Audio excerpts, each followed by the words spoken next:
Hello everyone, मैं सुमित। आप सभी का मेरे यूट्यूब चैनल सैकी जीके पर स्वागत है। आज हम लोग 2 से 5 मई के करंट अफेयर को देखेंगे। तो चलिए शुरू करते हैं। शुरू करने से पहले हम लोग इसके सोर्स को देख लेते हैं कि the Hindu, the times of India और द इंडियन एक्सप्रेस से करंट को लिया गया है और ये सभी गवर्नमेंट एग्जाम के लिए इम्पोर्टेंट है। तो चलिए शुरू करते हैं। फर्स्ट क्वेश्चन है कि जनजातीय विकास के लिए द लिंक फंड के साथ किसने समझौता किया? किस विकास के लिए? तो जनजातीय विकास के लिए कौन सा फंड?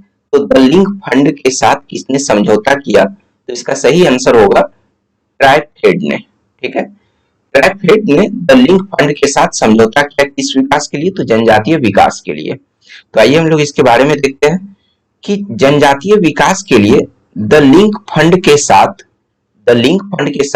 ट्राइफेड ने समझौता किया है। ट्राइफेड का फुल फॉर्म होता है travel cooperative marketing federation of India. यह ट्राइफेड का फुल फॉर्म है, travel cooperative marketing federation of India ने भारत में आदिवासी परिवारों के लिए, किसके लिए? तो आदिवासी परिवारों के लिए सतत आजीविका नामक एक सहयोगात्मक परियोजना के लिए द लिंक फंड के साथ समझौता ज्ञापन पर हस्ताक्षर किया है।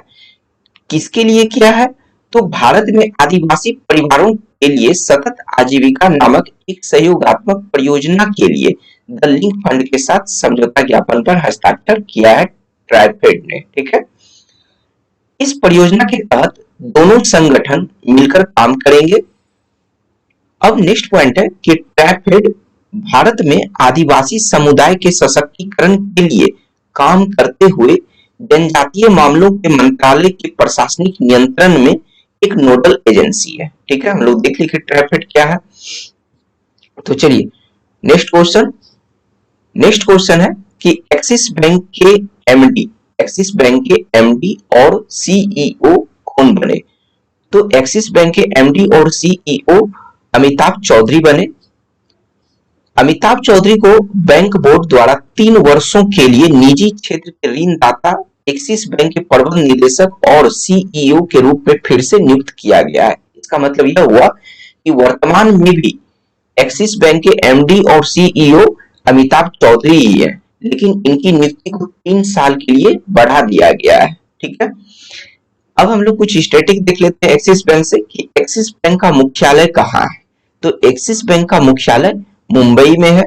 और एक्सिस बैंक की स्थापना कब हुई? तो एक्सिस बैंक की स्थापना 1993 में हुई। ठीक है, 3 साल के लिए इनकी नियुक्ति में वृद्धि कर दिया गया है। ठीक है, चलिए नेक्स्ट क्वेश्चन है कि सड़कों पर चालक रहित कारों की अनुमति देने वाला पहला देश कौन बना? मतलब बिना चालक का जो है अब वाहन चलेगा।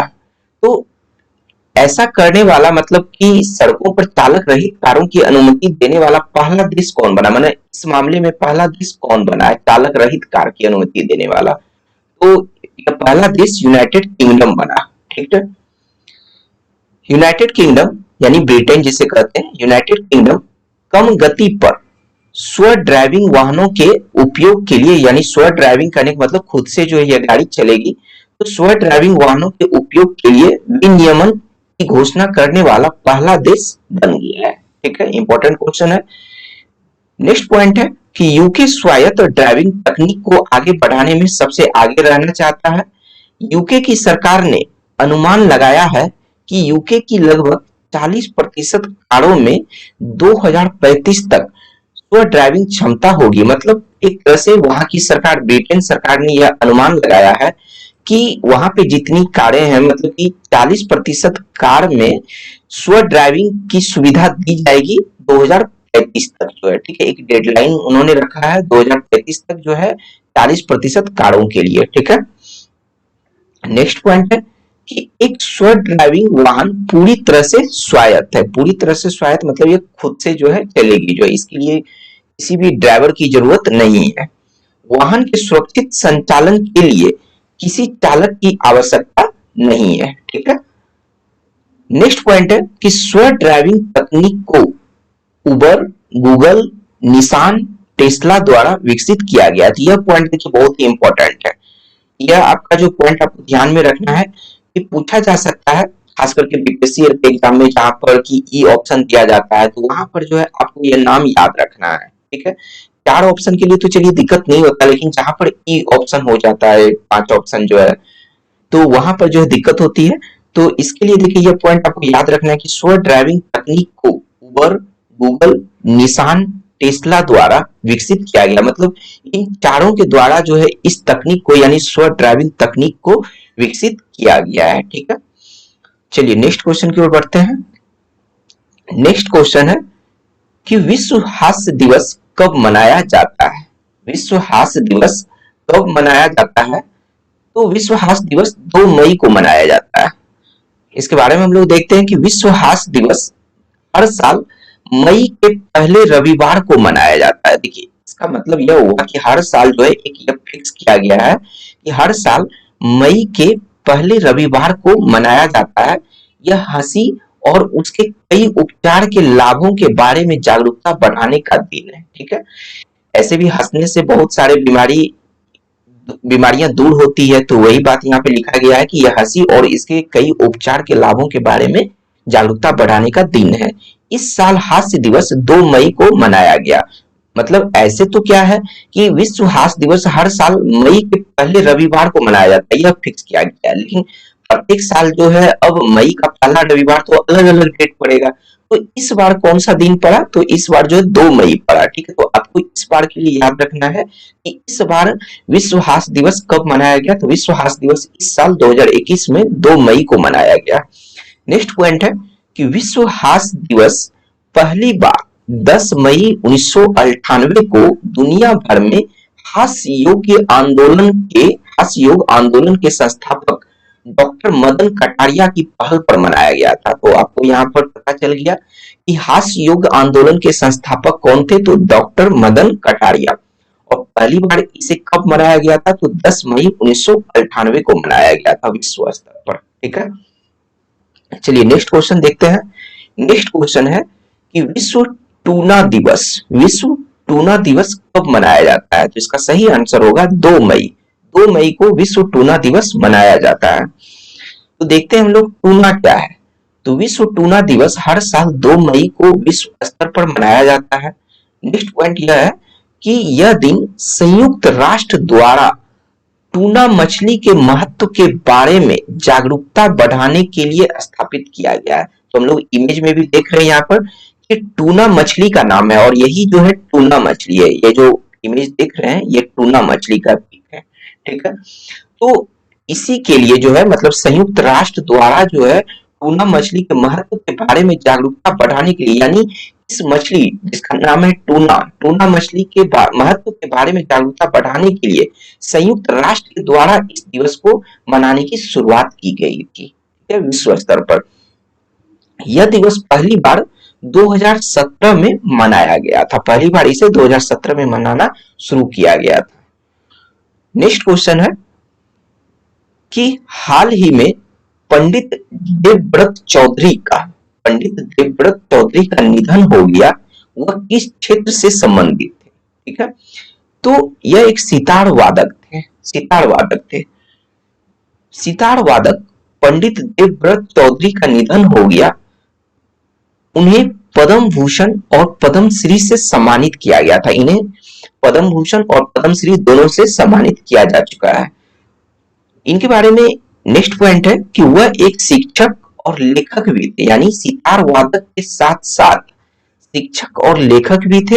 उन्होंने 6 किताबें लिखी थी और कई नए रागों की रचना की थी। ठीक है, नेक्स्ट क्वेश्चन देखते हैं हम लोग कि ऑपरेशन समुद्र सेतु सेकंड, ऑपरेशन का नाम क्या है? समुद्र सेतु सेकंड। किसने लॉन्च किया? तो समुद्र सेतु सेकंड भारतीय नौसेना ने लॉन्च किया। अब क्यों किया? तो आइए इसके बारे में हम लोग देखते हैं कि क्यों किया भारतीय नौसेना ने इसे लॉन्च।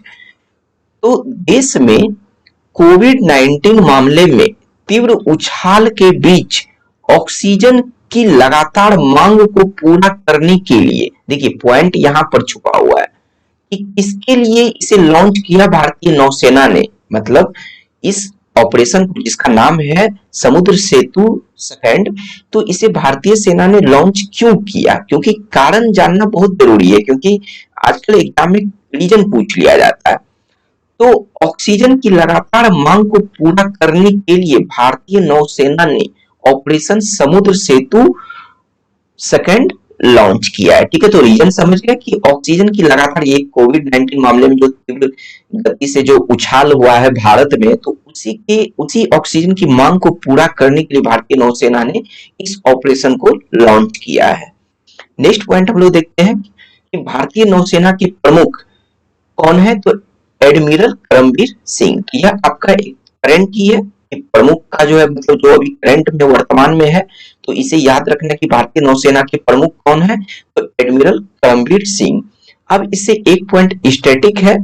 स्टैटिक क्या है कि भारतीय नौसेना की स्थापना कब की गई थी? भारतीय नौसेना की स्थापना 20 जनवरी 1950 को हुई थी। ठीक है, नेक्स्ट क्वेश्चन है कि विश्व प्रेस स्वतंत्रता दिवस कब मनाया जाता है?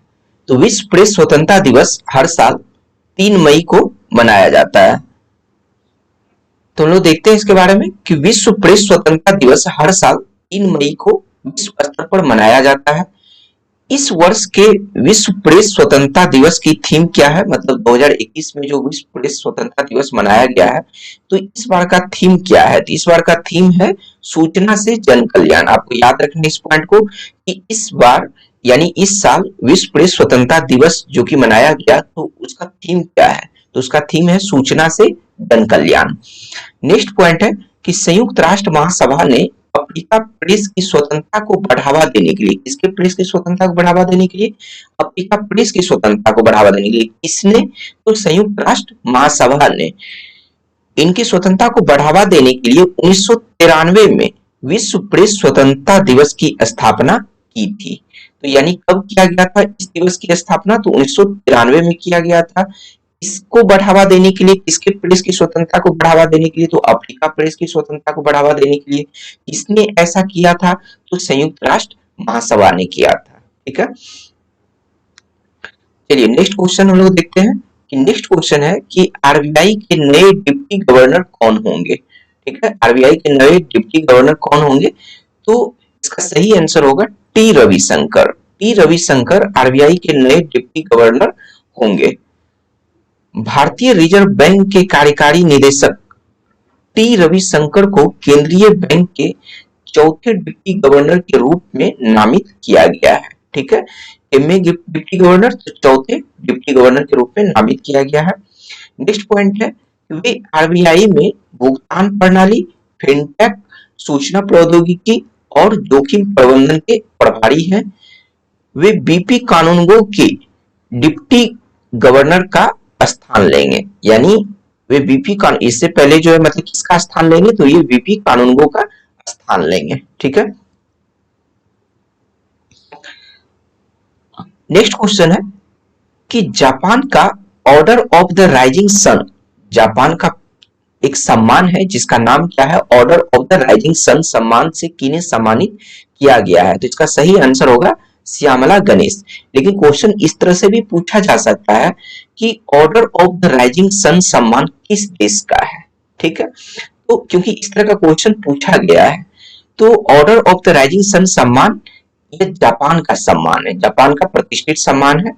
तो और यह सम्मान किसे दिया गया, किन्हें सम्मानित किया गया? तो श्यामला गणेश को।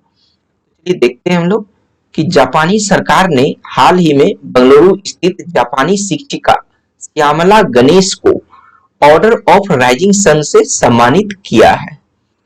वे सेप्टुजेनेरियन इंस्टीट्यूशन में एक जापानी शिक्षिका है, यही है जापानी शिक्षिका, यहाँ पे हम लोग देख रहे हैं इमेज में कि, और आरटी नगर बेंगलुरु में इकेबाना के ओहरा स्कूल में भी कार्यरत हैं। कौन सी स्कूल में? तो इकेबाना के ओहरा स्कूल में भी कार्यरत हैं अभी वर्तमान में। उन्होंने 38 साल पहले स्थापना के बाद से, यानी किसके स्थापना के बाद से? तो इकेबाना के स्थापना के बाद से, इकेबाना के ओहरा स्कूल का जो स्थापना हुआ था, तो इसी के बारे में यहाँ बोला गया है कि उन्होंने 38 साल पहले स्थापना के बाद से सैकड़ों से अधिक छात्रों को पढ़ाई है। इकेबाना क्या है? तो इकेबाना जो है जापानी फूलों की व्यवस्था की कला है। अगर यह पूछा जाए तो यहाँ इमेज में भी हम लोग देख रहे हैं कि फूलों के बारे में ये किया जा रहा है। तो इकेबाना जापानी फूलों की व्यवस्था की कला है। नेक्स्ट क्वेश्चन है कि भारत और किस देश के बीच 2+2 मंत्री स्तरीय संवाद की स्थापना होगी? भारत और किस देश के बीच 2+2 मंत्री स्तरीय संवाद? तो भारत और रूस के बीच में होगी। तो देखते हैं इसके बारे में हम लोग। भारत और रूस दोनों देशों के बीच विदेश और रक्षा मंत्री स्तर पर 2+2 का मतलब यह हुआ कि भारत के भी तरफ से विदेश और रक्षा मंत्री होंगे और रूस के भी तरफ से विदेश और रक्षा मंत्री होंगे। ठीक है, 2+2 यही होता है किसी भी दो देश के बीच। तो भारत और रूस दोनों देशों के बीच विदेश और रक्षा मंत्री स्तर पर 2+2 मंत्री स्तरीय संवाद स्थापित करने पर सहमति हुई है। रूस चौथा देश और पहला गैर क्वाड देश है जिसके साथ भारत ने 2+2 मंत्री स्तरीय संवाद तंत्र स्थापित किया है।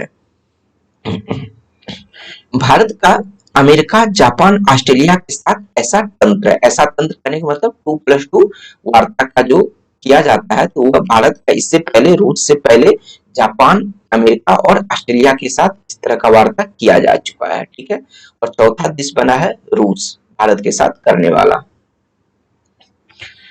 नेक्स्ट क्वेश्चन है कि पुर्तगाली ग्रैंड प्रिक्स किसने जीता? तो पुर्तगाली ग्रैंड प्रिक्स लुइस हैमिल्टन ने जीता है। लुइस हैमिल्टन ने प्रतिद्वंदी मैक्स वर्स्टैपन और मर्सिडीज टीम के साथी वाल्टेरी बोट्टास को हराकर पुर्तगाली ग्रैंड प्रिक्स में जीत हासिल की है।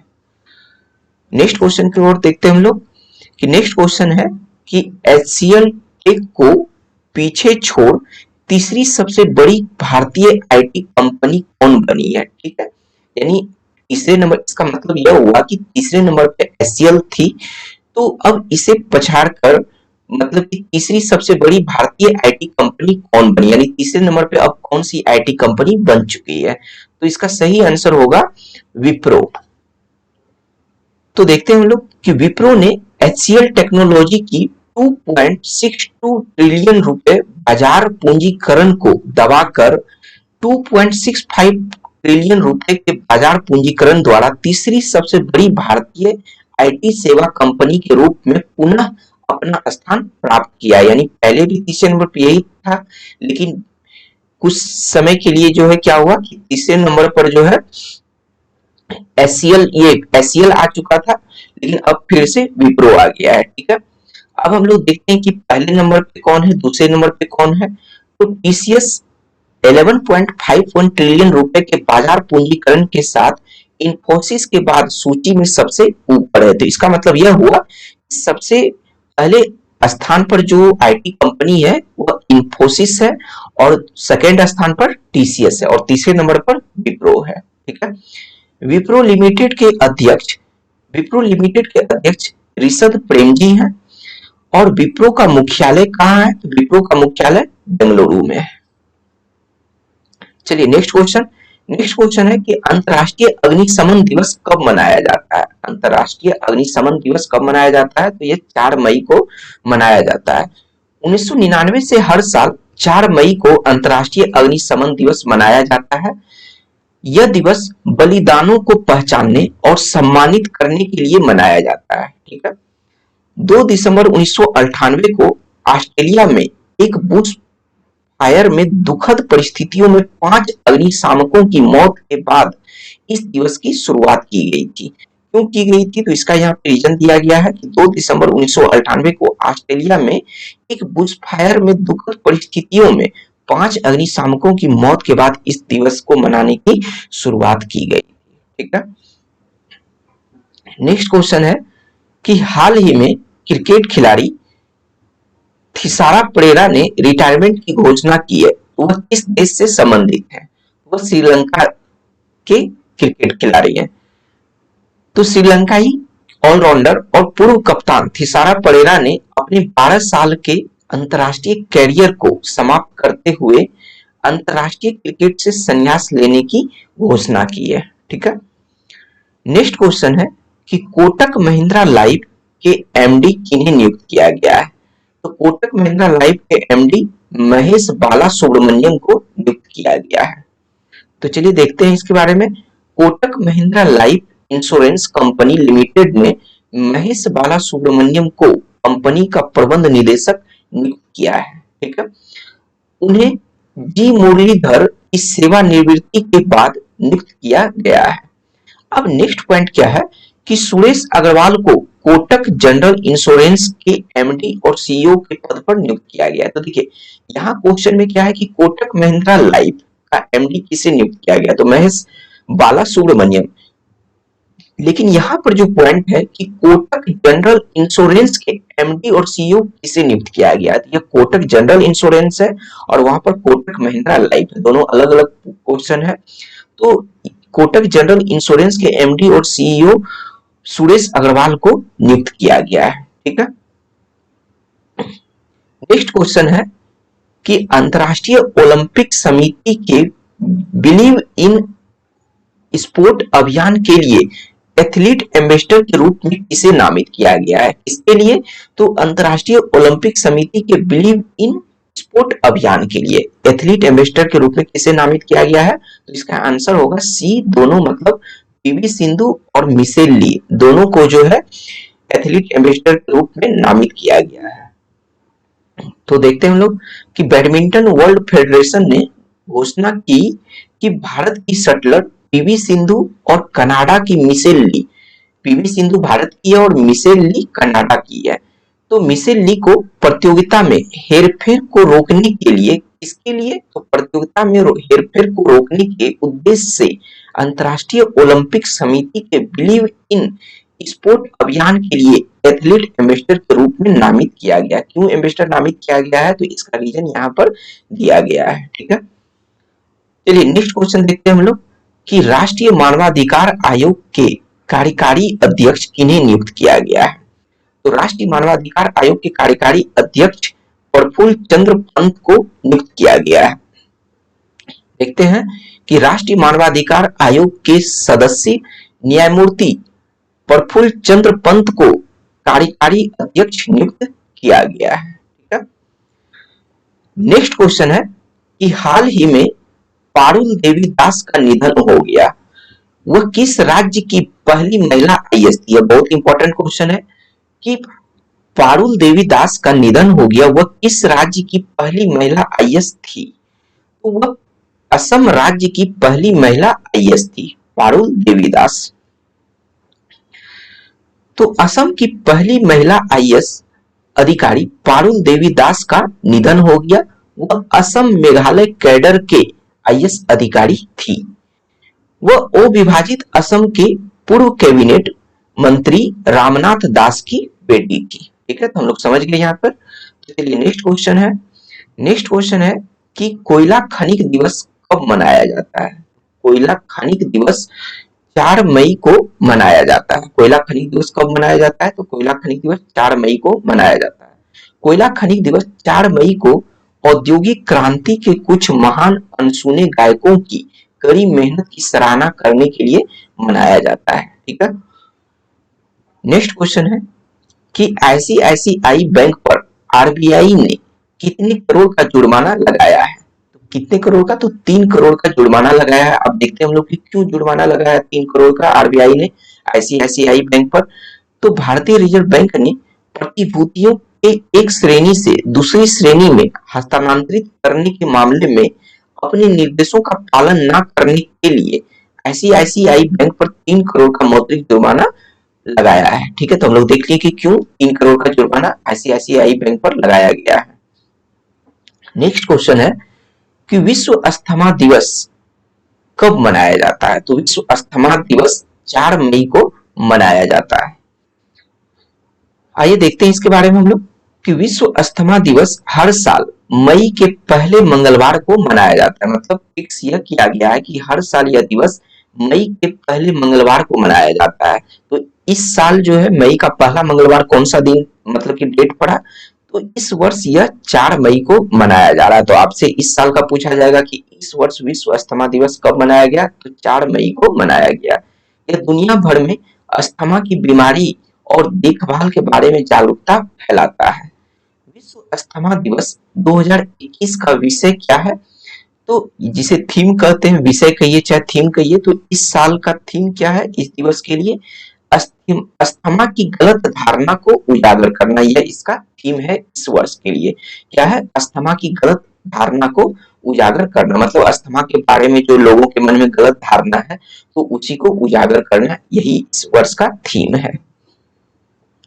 नेक्स्ट क्वेश्चन देखते हैं जो कि बहुत इंपॉर्टेंट है, जिस पर मूवी भी बन चुका है, कि शूटर दादी चंद्रो तोमर का निधन हो गया, वह किस राज्य से संबंधित थी? शूटर दादी मतलब इन्हें शूटर दादी के नाम से संबोधित किया गया है। तो शूटर दादी जिसका नाम है चंद्रो तोमर का निधन हो गया, वह किस राज्य से संबंधित थी? तो उत्तर प्रदेश की थी। ठीक है, तो देखिए यही है शूटर दादी जिसका नाम है चंद्रो तोमर। तो शूटर चंद्रो तोमर जिनका उपनाम शूटर दादी है, ठीक है, उनका निधन हो गया। तो वह उत्तर प्रदेश के बागपत गांव की रहने वाली थी। नेक्स्ट पॉइंट है कि तोमर की आयु 60 वर्ष से अधिक थी जब उन्होंने पहली बार बंदूक उठाई थी, यानी जब उन्होंने पहली बार बंदूक, यहाँ देख लीजिए इमेज में भी जो है बंदूक ली हुई है, तो जब इन्होंने पहली बार बंदूक उठाई थी तब उस समय इनका उम्र 60 वर्ष था। ठीक है, लेकिन कई राष्ट्रीय प्रतियोगिता में जीत हासिल की, यानी 60 वर्ष होने के बावजूद भी इन्होंने कई राष्ट्रीय प्रतियोगिता में जीत हासिल की। ठीक है, उनके असाधारण काम ने अंततः अवार्ड विनिंग बॉलीवुड फिल्म सांड की आंख को प्रेरित किया है, यानी सांड की आंख जो कि बॉलीवुड मूवी बन चुका है वह इन्हीं के जीवन पर आधारित है। ठीक है, चलिए नेक्स्ट क्वेश्चन है कि राष्ट्रीय खगोल विज्ञान दिवस कब मनाया जाता है? तो राष्ट्रीय खगोल विज्ञान दिवस हर साल 2 मई को मनाया जाता है। नेक्स्ट क्वेश्चन है कि भारत ने किस पूर्व अटॉर्नी जनरल का 91 वर्ष की उम्र में निधन हो गया? भारत की किस पूर्व अटॉर्नी जनरल का 91 वर्ष की उम्र में निधन हो गया? इसका सही आंसर होगा सोली सोराब जी का। सोली सोराब जी का निधन हो गया है। नेक्स्ट क्वेश्चन है कि पूर्व राज्यपाल नाम क्या है? जगमोहन। पूर्व राज्यपाल जगमोहन का निधन हो गया, वह किस राज्य के राज्यपाल थे? ठीक है, वो जम्मू कश्मीर के राज्यपाल थे। जगमोहन जम्मू कश्मीर के गवर्नर रहने के अलावा केंद्रीय मंत्री भी रहे थे। वह दिल्ली और गोवा के उपराज्यपाल भी रहे थे। ठीक है, चलिए नेक्स्ट क्वेश्चन देखते हैं हम लोग कि हाल ही में किस राज्य सरकार ने मिट्टी के खिलौने को जीआई टैग देने की घोषणा की है? यानी मिट्टी के खिलौने को जीआई टैग देने की घोषणा की है, या कौन सा राज्य सरकार है? तो तमिलनाडु जो है, तमिलनाडु सरकार ने मिट्टी के खिलौने को जीआई टैग देने की घोषणा की है। तो हम लोग देखते हैं कि जीआई टैग को क्या कहते हैं। तो जीआई टैग का फुल फॉर्म है जियोग्राफिकल इंडिकेशन। जीआई यानी जी से जियोग्राफिकल और आई से इंडिकेशन। जीआई का फुल फॉर्म है जियोग्राफिकल इंडिकेशन टैग, जो किसी प्रांत को उसकी विशेषता के आधार पर तैयार उत्पाद पर मिलता है, यह जीआई टैग। तो वही तमिलनाडु सरकार ने मिट्टी के खिलौने को जीआई टैग देने की घोषणा की है। नेक्स्ट क्वेश्चन है कि किस देश ने हाल ही में भारत को P-8I पेट्रोल विमान की बिक्री को मंजूरी दे दी है? ठीक है, किस देश ने भारत को यह मंजूरी दी है? तो अमेरिका इसका सही आंसर होगा, अमेरिका। आइए देखते हैं हम लोग कि अमेरिका ने हाल ही में भारत को P-8I पेट्रोल विमान की बिक्री को मंजूरी दे दी है। नेक्स्ट पॉइंट है कि P-8I लंबी दूरी की गश्ती विमान है। यह कैसा विमान है? तो लंबी दूरी का एक गश्ती विमान है। इसका निर्माण बोइंग ने भारतीय नौसेना के लिए किया था, और इसका निर्माण किसने किया था? तो बोइंग ने किया था। ठीक है, भारतीय नौसेना के लिए। यह P-8A पोसेडन का एक वेरिएंट है। पोसेडन का उपयोग अमेरिकी नौसेना द्वारा किया जाता है। ठीक है, नेक्स्ट क्वेश्चन है कि किस देश में दुनिया का सबसे लंबा पैदल यात्री सस्पेंशन पुल खोला गया? यह बहुत इंपॉर्टेंट क्वेश्चन है कि किस देश में दुनिया का सबसे लंबा पैदल यात्री सस्पेंशन पुल खोला गया? इसका सही आंसर हो जाएगा पुर्तगाल। पुर्तगाल में जो है दुनिया का सबसे लंबा पैदल यात्री सस्पेंशन पुल खोला गया है। नेक्स्ट क्वेश्चन है कि अंतर्राष्ट्रीय श्रमिक दिवस कब मनाया जाता है? तो हर साल अंतर्राष्ट्रीय श्रमिक दिवस या फिर जिसे मजदूर दिवस कहते हैं, यह हर साल 1 मई को मनाया जाता है। देखते हैं कि अंतर्राष्ट्रीय श्रमिक दिवस 1 मई को दुनिया भर में मनाया जाता है। एक नेक्स्ट पॉइंट है कि 1 मई 1886 को 8 घंटे के कार्य दिवस की मांग के समर्थन में शिकागो और कुछ अन्य शहर एक प्रमुख संघ प्रदर्शन के स्थल थे। मतलब क्यों इस दिवस की शुरुआत की गई? तो 1 मई 1886 को 8 घंटे के कार्य दिवस की मांग के समर्थन में, यानी अब 8 घंटे का कार्य किया जाएगा, तो उसी के समर्थन में शिकागो और कुछ अन्य शहर एक प्रमुख संघ प्रदर्शन के स्थल थे। ठीक है। 1889 में इंटरनेशनल सोशलिस्ट कॉन्फ्रेंस ने घोषणा की कि हे मार्केट अफेयर के स्मरण में 1 मई को श्रम बल के लिए एक अंतर्राष्ट्रीय अवकाश होगा, जिसे अब अंतर्राष्ट्रीय श्रमिक दिवस के रूप में जाना जाता है। तो देखिए हम लोग इसके डिटेल। ठीक है। नेक्स्ट क्वेश्चन है कि हाल ही में वरिष्ठ टीवी पत्रकार रोहित सरदाना का निधन हो गया। उन्हें गणेश शंकर विद्यार्थी पुरस्कार से कब सम्मानित किया गया था? कौन सा पुरस्कार? तो गणेश शंकर विद्यार्थी पुरस्कार से कब सम्मानित किया गया था? तो इन्हें गणेश शंकर विद्यार्थी पुरस्कार से 2018 में सम्मानित किया गया था। ठीक है। तो आप लोगों को यह करंट कैसा लग रहा है हमें कमेंट में जरूर बताइएगा। Thank you.